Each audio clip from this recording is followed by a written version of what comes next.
ഇനി നമുക്കറിയാം ഒരു ഹൊറർ മൂവിയൊക്കെ ആയതുകൊണ്ട് നവ്യ ചേച്ചിയും അതുപോലെ തന്നെ ഉർവശി മാമൊക്കെ ഉള്ളതുകൊണ്ട് തന്നെ വാട്ട് ഇസ് എ ട്വിസ്റ്റ് എന്ന് നമുക്കറിയില്ല. എങ്കിൽ കൂടി ധ്യാൻ ചേട്ടനെയാണ് ഞാൻ ആദ്യമായിട്ട് വേദിയിലേക്ക് സ്വാഗതം ചെയ്യുന്നത്. ഒരു വലിയ കൈയ്യടി നമുക്ക് കൊടുക്കാം. And let's welcome Dhyan Sreenivasan.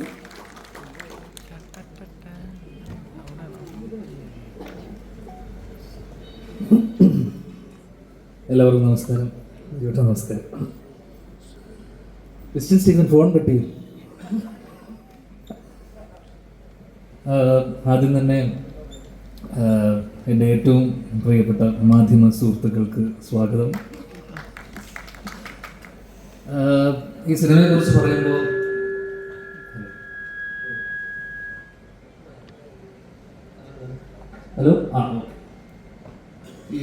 കുറിച്ച് പറയുമ്പോൾ എനിക്ക് ഏറ്റവും പ്രിയപ്പെട്ട രണ്ട് ആൾക്കാരാണ് രാഹുലും നീതുവും. രാഹുലാണ് ഇതിൻ്റെ സംവിധായകൻ, നീതു ഇതിൻ്റെ റൈറ്ററാണ്. കുറേ വർഷങ്ങളായിട്ട് എൻ്റെ കൂടെ ഉള്ള ആൾക്കാരാണ്. നമ്മൾ പല സിനിമകളും ചർച്ച ചെയ്യുകയും എൻ്റെ പല സിനിമകളിലും ഞാൻ ചെയ്യാനിരിക്കുന്ന പല സിനിമകളിലും എൻ്റെ എഴുത്തിലൊക്കെ സഹായിച്ച ആളാണ് നീതു. വർഷങ്ങളായിട്ടുള്ള ബന്ധമാണ്. ഒരു സഹോദരനെ പോലെയാണ് രാഹുലും. നീതു ആയിക്കോട്ടെ ഒരു സഹോദരിയെ പോലെയാണ്. അപ്പോൾ അവരുടെ ആദ്യത്തെ സിനിമ എന്ന് പറയുമ്പോൾ എനിക്ക് വളരെ വളരെ വളരെ പ്രിയപ്പെട്ടതാണ്. ഒപ്പം ഇതിൽ അഭിനയിക്കുന്നത് ഈ മോഷൻ പോസ്റ്റിലൂടെ മനസ്സിലാക്കുന്നത് ഒരു ഹൊറർ ജോണറിൽ പെടുന്നൊരു സിനിമയാണ്. അപ്പം ഹീറോ ഒന്നുമല്ല, പക്ഷേ ഉർവശി ചേച്ചിയും നവ്യയുടെയും കൂടെ ഒരു ചെറിയ വേഷം ഇതിൽ ചെയ്യുന്നു എന്നുള്ളതാണ് അതിലെ പ്രധാന കാര്യം. നവ്യ ആണ് ആക്ച്വലി ഇതിനെ ലീഡ് ചെയ്യുന്നത്. അപ്പോൾ നവ്യയിലേക്ക് വരാം. അതൊക്കെ ഒരു മൊമെൻ്റാണ് എൻ്റെ ജീവിതത്തിൽ.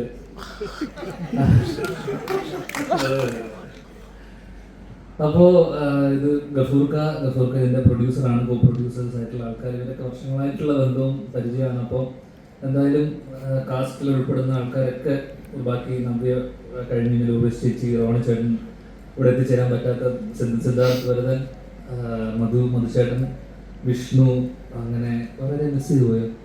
ഇല്ല, ഇത്രയും ആൾക്കാർ അത്യാവശ്യം തിരക്കില്ലാത്തൊരു കാസ്റ്റ് ക്രൂ ആണ്. ടെക്നീഷ്യന്മാരൊക്കെ എനിക്ക് പരിചയം കുറച്ച് പേര്. ക്യാമറമാനൊക്കെ ചെന്നൈയിൽ നിന്നല്ലേ. അപ്പോൾ മ്യൂസിക് അരുൺ ഇല്ലേ? അരുൺ ആണ് ഇതിൻ്റെ മ്യൂസിക്. അപ്പോൾ എന്തായാലും തിരക്കേടില്ലാത്തൊരു സിനിമയായിരിക്കും എന്ന് വിചാരിക്കുന്നു. എടുത്തു പറയേണ്ട കുറച്ച് ആൾക്കാരുണ്ട്. ഈ നമ്മൾ ക്ഷണിച്ചിട്ട് വന്ന കുറച്ച് ആൾക്കാരുണ്ട്. അതിൽ അവരോടുള്ള നന്ദി പറച്ചിലാണ് ഇനി അടുത്തുള്ളത്. അതിൽ പ്രധാനമായിട്ട് പറയാനുള്ളത്, കഴിഞ്ഞ ദിവസം ഒരു സിനിമ കാണാനിടയുണ്ടായി. ആ സിനിമയിൽ എനിക്ക് പരിചയമില്ലാത്തതും എനിക്കറിയാത്തതുമായിട്ടുള്ള പല കാര്യങ്ങളും ആ സിനിമയിലൂടെ പഠിക്കാൻ പറ്റി, അറിയാൻ പറ്റി. എൻ്റെ ദുഃഖത്തിലും സന്തോഷത്തിലൊക്കെ പങ്കുചേർന്ന വർഷങ്ങളായിട്ട് കൂടെയുള്ള ഒരാളാണ്. ആ സിനിമ സ്പാ. അഭിനയിച്ച ആള് മേജർ രവി. എന്നോട് നിർബന്ധിച്ച് കാണാൻ പറഞ്ഞതാണ് കുടുംബത്തോടൊപ്പം. ഞാൻ കുടുംബത്തോടൊപ്പം ഇരുന്ന് ആ പടം കണ്ടു തുടങ്ങി. പിന്നെ നിർബന്ധിച്ചു, ഞാൻ കണ്ടു. അറിയാത്തതും അറിയാൻ പാടില്ലാത്ത പല കാര്യങ്ങളും അതിൽ അറിയാനുണ്ടായിരുന്നു, മനസ്സിലാക്കി. അതിൽ എനിക്ക് കണ്ടതിൽ അടുത്ത കാലത്ത് കഴിഞ്ഞ ഒരു 10 വർഷത്തിലെ ഏറ്റവും മാസ് ഒരു ഇൻട്രോ അല്ലെങ്കിൽ എൻട്രി ഞാൻ കണ്ടത്. തിയേറ്ററിലാക്കി ഞാൻ ചിലപ്പോൾ ഇറങ്ങി എഴുന്നേറ്റ് കൈയടിച്ചു പോയിരുന്നു. ഇവിടെ മൈനേഴ്സിന് ഇതില്ല എന്ന് പറയുമ്പോൾ ഒരു വെടിശബ്ദത്തോടുകൂടി മേജറങ്ങളുടെ എൻട്രി അത് ഗംഭീരം എന്നല്ലാതെ എനിക്ക് അതിനപ്പുറം കുറവില്ല. നിർബന്ധിച്ച് കാണിപ്പിച്ചുകൊണ്ട് ഞാൻ ഇത് പറഞ്ഞേ പറ്റൂ. Thank you for coming. അടുത്തതായിട്ട് പടം കണ്ടല്ലേ? പടം കണ്ടു. ഒരു ഹാപ്പി സന്തോഷമുണ്ട് അവിടെ. ഹാപ്പി പടം കണ്ടു. സീസൺ പടം കണ്ടു. അടുത്തതായിട്ട് എടുത്തു പറയേണ്ട ഒരാള്, 2019 ഞാനും അജുവും വിശാലും കൂടെ നിർമ്മിച്ച സിനിമ, ഞാൻ ഡയറക്റ്റ് ചെയ്ത ലവ് ആക്ഷൻ ഡ്രാമ ഇറങ്ങൂല എന്നുള്ളൊരു അവസ്ഥ ഉണ്ടായിരുന്നു. എനിക്ക് തോന്നുന്നു ഒരു 2 ദിവസം മുന്നേ വരെ, പല ദിവസം വരെ പ്രശ്നമായിരുന്നു അല്ലേ. അങ്ങനെ ഞങ്ങൾ വൈകുന്നേരങ്ങളിൽ പലപ്പോഴും ഒത്തുകൂടാറുള്ള സമയത്ത് ഞങ്ങൾ വളരെ നന്ദിയോടെ സ്മരിക്കുന്ന ഒരാളാണ് സന്ദീപേട്ടൻ. കാരണം അതിൻ്റെ പ്രശ്നം പറ്റിയെന്ന് വെച്ച് കഴിഞ്ഞാൽ, ആ പടത്തിലൊരു ആനിമൽ സർട്ടിഫിക്കറ്റ്, ഞങ്ങൾ 2-3 പട്ടികളെ ഷോർട്സ് ഇട്ടപ്പോൾ അതിൽ സർട്ടിഫിക്കറ്റ് വേണമായിരുന്നു ഇതിന് വേണ്ടിയിട്ട്. അത് ഡൽഹിയിൽ പോയിട്ട് വേണം ആ സർട്ടിഫിക്കറ്റ് എടുക്കാൻ. അങ്ങനെ സന്ദീപേട്ടൻ അന്ന് ഇറങ്ങി പുറപ്പെട്ടില്ലായിരുന്നെങ്കിൽ അന്ന് ആ സിനിമ ഇറങ്ങില്ലായിരുന്നു. കാരണം എന്ന് വെച്ച് കഴിഞ്ഞാൽ അന്ന് ഞങ്ങളുടെ കൂടെ മത്സരിച്ച സിനിമകൾ എന്ന് പറയുന്നത് ഒന്ന് ലിസ്റ്റിൻ സ്റ്റീഫന്റെ ബ്രദേഴ്സ് ഡേ, മണൻ രാജുവിന്റെ ഫൈനൽസ്, പിന്നെ അതോടൊപ്പം തന്നെ ആന്റണി ചേട്ടന്റെ ലാൽ സാറിന്റെ ഇട്ടിമാണ്. സന്ദീപേട്ടന് ലിസ്റ്റിൻ സ്റ്റീഫനോടുള്ള വെറുപ്പ് കൊണ്ടാണെന്ന് തോന്നുന്നു സന്ദീപേട്ടൻ ഇറങ്ങി പുറപ്പെട്ടു. എന്താണെന്ന് അറിയില്ല. സന്ദീപേട്ടൻ ഡൽഹിയിലേക്ക് പോകുന്നു, ഞങ്ങൾക്ക് വേണ്ടി സർട്ടിഫിക്കറ്റ് ഒപ്പിച്ചു തരുന്നു. ഒരേ കമ്മിറ്റിയിലുള്ള ഒരേ അസോസിയേഷനിലെ ആൾക്കാർക്കിടയിലുള്ള എന്തോ പ്രശ്നം കൊണ്ടാവാം സന്ദീപേട്ടൻ ഞങ്ങൾക്ക് വേണ്ടി അത് ചെയ്തു തന്ന സന്ദീപേട്ടനെ ഈ അവസരത്തിൽ ഈ വേളയിൽ വളരെ നന്ദിയോടെ സ്മരിക്കുന്നു. അടുത്തതായിട്ട് എടുത്തു പറയേണ്ട ഒരാള് എന്ന് പറയുന്നത് എൻ്റെ മെന്ററും എൻ്റെ ജീവിതത്തിൽ എൻ്റെ ഏറ്റവും പ്രിയപ്പെട്ട എൻ്റെ സുഹൃത്ത്, എൻ്റെ പാർട്ട്ണർ, എൻ്റെ വഴികാട്ടി, ഇപ്പോഴത്തെ പവർ ഗ്രൂപ്പിന്റെ തലവനുമായ ശ്രീ അജു വർഗീസ്. ഒരുപാട് കാര്യങ്ങൾ പറയണം. അതിൽ പ്രധാനമായിട്ടുള്ള കാര്യം, ഞാൻ കഴിഞ്ഞ ഒരു 2 മാസം ഈയിടെയായിട്ട് സിനിമ കുറച്ച് കുറയ്ക്കുകയും സ്റ്റേജ് ഷോയിലാണ് ഫോക്കസ് ചെയ്യുന്നത്. സ്റ്റേജ് ഷോ, പരസ്യം, അങ്ങനെയുള്ള പരിപാടികൾ. അങ്ങനെ സ്റ്റേജ് ഷോയിൽ വേണ്ടിയിട്ട് ഞാൻ ഓസ്ട്രേലിയയിൽ ഇരിക്കെ എനിക്കൊരു ഫോൺ കോൾ വരുന്നു. അതിന് മുന്നേ ഞാൻ ഇടയ്ക്ക് എന്നെ വിളിച്ചിട്ട് ഇങ്ങനെ കുറച്ച് കാര്യങ്ങൾ പറയാറുണ്ടായിരുന്നു. അപ്പോൾ എന്നോട് പറഞ്ഞു വിജയ്, തമിഴ്നാടൻ വിജയ് CM ആയപ്പോൾ ഞാൻ തീരുമാനിച്ചു അടുത്തൊരു 15 വർഷത്തിലേക്ക് CM ആവാമെന്നുള്ളൊരു തീരുമാനം എടുത്തിരിക്കുകയാണ്. എന്നെ അജു വിളിച്ച് പറയുന്നത്, നീ ആദ്യം CM ആവണ്ട, അതിനു മുന്നേ ഇതൊക്കെ പറഞ്ഞതല്ലേ, നീ CM ആവണ്ട, അതിനു മുന്നേ അതിന് ഒരു ബേബി സ്റ്റെപ്പ് എന്നുള്ള രീതിയിൽ ആദ്യം അമ്മയുടെ പ്രസിഡന്റ് ആവാം. ഏത് അമ്മയുടെ പ്രസിഡന്റ് ആയതിനു ശേഷം നമുക്ക് 15 വർഷത്തിനുള്ളിൽ നമുക്ക് ചാരിറ്റിയൊക്കെ ചെയ്യണം, ആൾക്കാരെ പറ്റിക്കാൻ, കണ്ണിൽ പൊടിയിടാൻ ചാരിറ്റിയൊക്കെ ചെയ്ത് വിജയ് ചെയ്ത പോലെ. എന്നിട്ട് നമുക്ക് പതിയെ CM ആവാം. ആദ്യം അമ്മയുടെ പ്രസിഡന്റ് ആയതിനു ശേഷം CM ആവാം. ഓസ്ട്രേലിയയിൽ ഇരിക്കുന്നു. അപ്പൊ നാട്ടിൽ ഇങ്ങനത്തെ വാർത്തകൾ വരുന്നു, ഞാൻ അമ്മയുടെ ഇതിലേക്ക് വരുന്നു എന്നൊക്കെ. അങ്ങനെ ഇടയ്ക്ക് കുറച്ച് പേരുന്ന കുറെ അമ്മമാരും അതിനിടയിലുള്ള അവിടുത്തെ കുറെ ആൾക്കാരൊക്കെ എന്നെ വിളിച്ച് അജു പറഞ്ഞതിന്റെ അജുവിന്റെ പവർ ഗ്രൂപ്പുകാരൊക്കെ ചേർന്ന് എന്നെ പ്രസിഡന്റ് ആക്കാനുള്ള വലിയൊരു പോരാട്ടം നടക്കുന്നതിനിടയിൽ ഞാൻ അയർലൻഡിൽ അടുത്ത ലാലേട്ടൻ്റെ ഒരു ഷോവിന് വേണ്ടി നിൽക്കുമ്പോൾ ഞാൻ പിന്നീട് കാണുന്ന വാർത്ത, ഞാൻ ഓൾറെഡി പ്രസിഡന്റ് ആവാൻ സന്നദ്ധത കാണിച്ചു എന്നൊക്കെ പറഞ്ഞുകൊണ്ടുള്ള വാർത്തകൾ വരുന്നു. ഈ പവർ ഗ്രൂപ്പ് എന്ന് പറഞ്ഞ ദിലീപേട്ടൻ നിങ്ങളല്ല, അത് അജു വർഗീസ് ആണ്. നിങ്ങൾ അവിടെ ഇരുന്നു, അത് അജു വർഗീസ് ആണെന്നുള്ളത് മനസ്സിലാക്കുക. റോണി ചേട്ടൻ ഇവിടുത്തെ എക്സിക്യൂട്ടീവ് ബിനാമി നിങ്ങളുടെ ബിനാമിയാണ്. റോണി ചേട്ടൻ ഇപ്പോഴും ഒരു S എന്നുള്ളൊരു ഷർട്ട് ഇട്ടിട്ടാണ് വന്നത്. അത് സൂപ്പർമാൻ അല്ല, അത് ശ്വേത ചേച്ചിയാണ്. വേറെ ഏതൊക്കെ അക്ഷരമുണ്ട് നിങ്ങൾക്ക്? ഇപ്പോഴും എക്സിക്യൂട്ടീവ് കമ്മിറ്റിയിൽ ഇത്രയും സ്ട്രോങ് ആയിട്ട് നിൽക്കുന്ന ഒരാള് ശ്വേത ചേച്ചിക്ക് ഇത്രയും സപ്പോർട്ട് കാണിച്ചുകൊണ്ട് ഇവിടെ വരെ.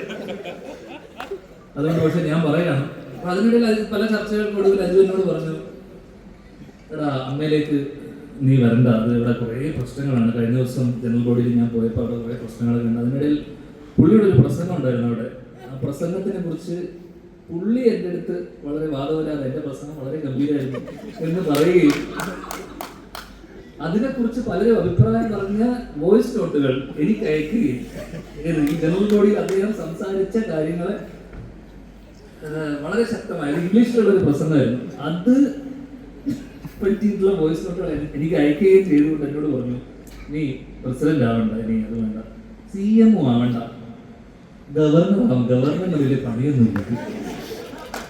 ഇത് അറിഞ്ഞ ഗവർണർ കഴിഞ്ഞ ദിവസം ഒരു ഇന്റർവ്യൂവിന്റെ ഇല്ല വിവരക്കേടിനെ അറസ്റ്റ് ചെയ്യാനുള്ള വകുപ്പില്ല. ആ വകുപ്പില്ല, ഒരിക്കലും അറസ്റ്റ് ചെയ്യും. നമ്മൾ അറസ്റ്റ് ചെയ്ത് അപ്പൊ തന്നെ ഇറക്കിക്കൊണ്ടിരിക്കും. ദിലീപേട്ടൻ നമ്മൾ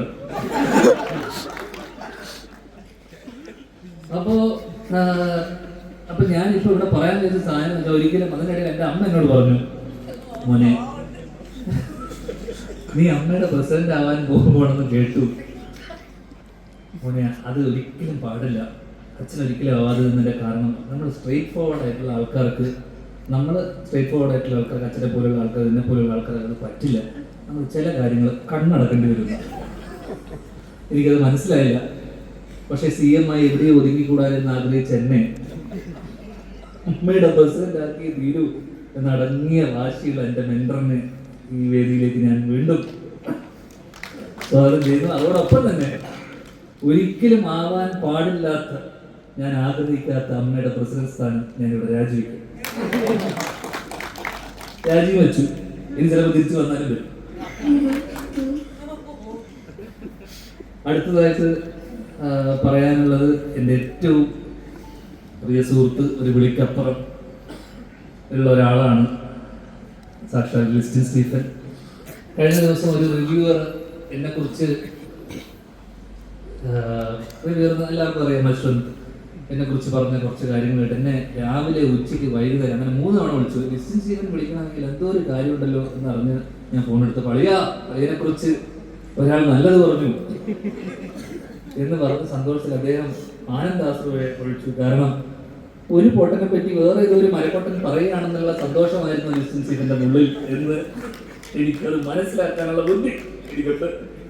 ഈയിടെയായിട്ട് അദ്ദേഹം സിനിമ, അപ്പം ഞാനൊരു കളയും സിനിമയൊന്നും പ്രൊഡക്ഷനൊന്നും ചെയ്യുന്നില്ലേ എന്ന് വെച്ചിട്ടില്ല, ഞാനൊരു ചെറിയ ബ്രേക്ക് എടുത്തിരിക്കുകയാണ്. ഞാനിപ്പോൾ അടുത്ത കാലത്ത് തിയേറ്റർ വ്യവസായത്തിലേക്ക് ഉള്ളിൽ ഫോക്കസ് ചെയ്യുകയാണെന്നുള്ള കാര്യം ഞാൻ പിന്നീട് അറിഞ്ഞു അതിനുശേഷം. പക്ഷെ എനിക്ക് പറയാനുള്ള കാര്യം അത് വലിയൊരു മണ്ടത്തരമാണെന്ന് എനിക്ക് തോന്നുന്നു. കാരണം എല്ലാ വർഷവും ഇപ്പോൾ സിനിമയുടെ എണ്ണം കുറഞ്ഞു. എല്ലാ വർഷവും 5ഉം 10ഉം സിനിമ എഴുതുന്ന ലിസ്റ്റിൻ സ്റ്റീഫന്റെ സിനിമകളാണ് അദ്ദേഹത്തിന്റെ തിയേറ്ററിൽ തന്നെ ഓടിച്ച് കളിച്ചുകൊണ്ടിരുന്നത്. ഇപ്പൊ സിനിമ ഇല്ലാത്തതുകൊണ്ട് തിയേറ്റർ വ്യവസായത്തിന് കേടുപാട് വലിയിട്ടുണ്ടെന്ന് പറഞ്ഞു. അതുകൊണ്ട് തന്നെ നിങ്ങൾ വീണ്ടും മകനെ മടങ്ങി വരും, പ്രൊഡക്ഷനിലേക്ക് തിരിച്ചു വരും, നിങ്ങളുടെ സിനിമകൾ നിങ്ങൾ തന്നെ തിയേറ്ററിലേക്ക് ഓടിക്കൂ എന്നുള്ള അഭ്യർത്ഥനയും കൊണ്ട് ലിസ്റ്റിൻ സ്റ്റീഫനെയും ഈ പരിപാടിയിലേക്ക് സ്വാഗതം ചെയ്യുന്നു. അടുത്തതായിട്ട് last but the not the least എന്ന് പറഞ്ഞ പോലെ 2 പേരുണ്ട്.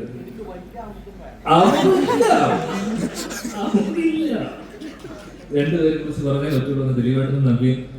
അതില് പ്രധാനമായിട്ടും ദിലീപേട്ടൻ ഒന്നുമില്ല. അച്ഛൻ പോയതിനു ശേഷം സ്വാഭാവികമായിട്ടും ഞങ്ങൾ ഒരു കഴിഞ്ഞ വർഷം പ്രിൻസ് ആൻഡ് ഫാമിലിയാണ് അവസാനം ഓടിയ പടം, ഓർമ്മയിൽ എന്നും ഉണ്ടാവും. അപ്പോൾ ആ സിനിമയ്ക്ക് ശേഷം ചിലപ്പോൾ പല പല ബന്ധങ്ങളും സിനിമ കഴിയുന്നതോടുകൂടി അത് പലപ്പോഴും ഇല്ലാതാവും. ആ സിനിമ കഴിഞ്ഞതിന് ശേഷം എനിക്ക് തോന്നുന്നു കഴിഞ്ഞ ഒരു വർഷത്തിനിടയിൽ അച്ഛൻ പോയതിനു ശേഷം ആയിക്കോട്ടെ പലരും വിളിക്കാറുണ്ട്, പലരും ചിലർ കാണുമെന്ന് പറയാറുണ്ട്. പക്ഷേ എല്ലാ മാസത്തിലും അല്ലെങ്കിൽ 2 ആഴ്ച കൂടുമ്പോൾ ദിലീപേട്ടൻ്റെ ഒരു ഫോൺ വിളി ഉണ്ടാവും. എല്ലാം ഓക്കെ അല്ലേ, അല്ലേ എന്ന് പറഞ്ഞൊരു ഫോൺ വിളി ഉണ്ടാവും. അതിനിടയിൽ അടുത്ത കാലത്ത് എനിക്ക് തോന്നുന്നു അന്ന് പോയി അച്ഛൻ്റെ മരണസമയത്ത് വന്ന പലരും തന്നെ പിന്നീട് വീട്ടിലേക്ക് വരികയോ അല്ലെങ്കിൽ കാണാൻ വരികയോ ഒന്നും ഉണ്ടായിട്ടില്ല. അതിൽ എപ്പോഴും വിളിച്ച് അമ്മ ഓക്കെ അല്ലേ അല്ലെങ്കിൽ നീ ഓക്കെ അല്ലേ എന്ന് വിളിച്ച് ചോദിക്കുന്ന ഒരാളാണ്. അതിലിപ്പോൾ അടുത്ത് എനിക്ക് തോന്നുന്നു കഴിഞ്ഞ ആഴ്ച 2 ആഴ്ച മുന്നേ വിളിച്ചിട്ട് പറഞ്ഞു ഞാൻ അങ്ങോട്ട് വരുന്നുണ്ടെന്നുണ്ട്. 3-4 തവണ വിളിച്ചു, ഞാൻ ഫോൺ എടുത്തില്ല. എന്നോട് പറഞ്ഞു എനിക്ക് അമ്മയെ ഒന്ന് കാണണം, ചേച്ചിയും കൂട്ടി ഞാൻ അങ്ങോട്ട് കവിനെയും കൂട്ടി വരുന്നുണ്ട്, നീ അവിടെ ഉണ്ടോ എന്ന് ചോദിച്ചിട്ട്. അപ്പോൾ ഇപ്പോഴും അച്ഛൻ പോയതിനു ശേഷവും അമ്മയെ കാണാൻ വേണ്ടി അദ്ദേഹം വരാനിരുന്നാണ്. ഞാൻ കാരണം അത് മുടങ്ങിപ്പോയി. അപ്പോൾ ഇപ്പോഴും ആ കരുതലും സ്നേഹവും ഉണ്ട്, അതെപ്പോഴും ഉണ്ടാവണേ എന്നുള്ളൊരു ഇത് മാത്രമേ ഉള്ളൂ. ഒരുപാട് സന്തോഷം. ഇങ്ങോട്ട് ഞാൻ വിളിച്ചപ്പോൾ, ഞാൻ ഇന്നലെയാണ് വിളിച്ചതിന് ഒരുപാട് വിളിച്ചപ്പോൾ തന്നെ ഓടി വന്നതിന് ഒരുപാട് സന്തോഷവും നന്ദി അറിയിച്ചു കൊടുക്കുന്നു. ലാസ്റ്റ് വീണ്ടും നവ്യയിലേക്ക് പറയുന്ന ദൈവം ചില ആഗ്രഹങ്ങൾ അവസാനത്തേക്ക് ചിലപ്പോൾ മാറ്റിവെക്കുന്നു പറഞ്ഞു. നവ്യ എനിക്ക് തോന്നുന്നു ഞാൻ ഏതോ എൻ്റെ ഇൻ്റർവ്യൂ ജീവിതം തുടങ്ങിയ കാലം മുഴുവൻ ആ ഒരു ഇതിലാണ് നവ്യയോടുള്ള ഇഷ്ടം പറഞ്ഞുകൊണ്ട്. അങ്ങനെ എനിക്ക് തോന്നുന്നു അതിനുശേഷം നവ്യ കല്യാണം കഴിച്ചു. നവ്യക്ക് ഇപ്പോൾ കല്യാണം കഴിക്കാനുള്ള മകനായി എന്നിട്ടാണ് ഞങ്ങൾ അവസാനം ഒരുമിക്കുന്നത്. എന്നാൽ പോലും ഞാൻ പറയുന്നു, ഞാൻ CM ആയി സത്യപ്രതിജ്ഞ ചെയ്യുന്ന ദിവസം സാരി എടുത്ത്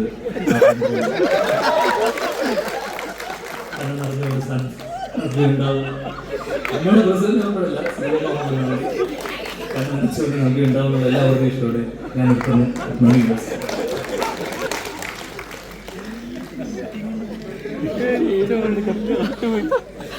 ഇത്രയും വെറൈറ്റി ആയിട്ടൊരു വെൽക്കം സ്പീച്ച് നിങ്ങൾ ഇതിനു മുമ്പ് കേട്ടിട്ടില്ലെങ്കിൽ ഒരു വലിയ കവിതയാണ് ശ്രീനിവാസൻ. ഞാനിങ്ങനെ ഓർക്കുമായിരുന്നു, ഓഫ് കോഴ്സ് ഈ ഒരു സിനിമയിലെ പ്രധാന വേഷം